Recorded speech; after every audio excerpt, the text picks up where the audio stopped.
জিয়াউর রহমান যতটুকু সম্মান প্রাপ্য তাদেরকেও আমাদের ততটুকু সম্মান দিতে হবে। একইভাবে শেখ মুজিবুর রহমান যতটুকু সম্মান তার প্রাপ্য তাকেও ততটুকু সম্মান দিতে হবে। তার যেই কাজগুলো সমালোচনাযোগ্য আপনি সমালোচনা করেন, এটা নিয়ে আমার বিন্দুমাত্র আপত্তি নেই।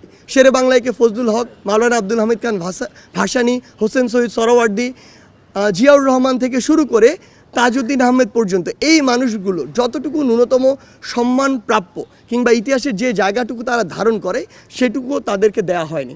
আমরা বিশ্বাস করি আমাদের জায়গা থেকে এই যে মানুষগুলো রয়েছে, আসলে বাংলাদেশের ইতিহাস নিয়ে কথা বললে যেই মানুষদের অবদান একদম অনস্বীকার্য, তাদের প্রত্যেককে তাদের যতটুকু অবদান ছিল এর জন্য তাদের স্মরণ করতে হবে।